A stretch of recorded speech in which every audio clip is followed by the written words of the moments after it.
નમસ્કાર, સ્વર્ણિમ ન્યૂઝમાં આપનું સ્વાગત છે. હું છું એઆઈ એન્કર તાનિયા. ડભોઈથી કાયાવરોહણ અને કરજણને જોડતા રાજ્ય ધોરીમાર્ગ છેલ્લા ઘણા સમયથી બિસ્માર થઈ ગયો હોય આજ રોજ માર્ગ અને મકાન વિભાગ દ્વારા ₹22 કરોડના ખર્ચ મજબૂતીકરણ રેસરફેસિંગ કરવામાં આવશે, જેનું આજ રોજ ધારાસભ્ય શૈલેષભાઈ મહેતાના વરદ હસ્તે ખાતમુહૂર્ત કરવામાં આવશે.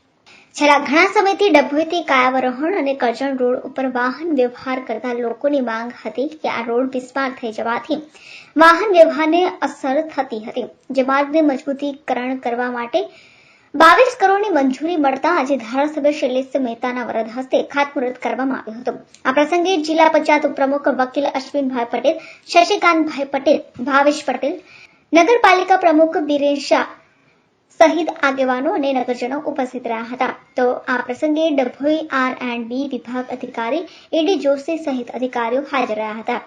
આજે ડભોઈથી કાયાવરોહણ સુધીના રસ્તા જે 18 કિલોમીટરનો રસ્તો છે અને એની પર ભારે વાહનો ફરતા હોય, લોકોની અવરજવર હોય, આ રસ્તાની હાલત થોડી ખરાબ થઈ હોય, લોકોની લાગણી ને માગણી હતી કે આ રસ્તો નવો બનાવવામાં આવે. સરકાર દ્વારા 22 કરોડ રૂપિયાનું ટેન્ડર મંજૂર કરવામાં આવ્યું છે અને 3 કરોડ રૂપિયા ઘરનાળાઓ માટે પણ મંજૂર કરવામાં આવ્યા છે. કુલ તો 33 કરોડ રૂપિયા જેવી માતબર રકમ આ રસ્તા બનાવવા માટે ફાળવવામાં આવી છે.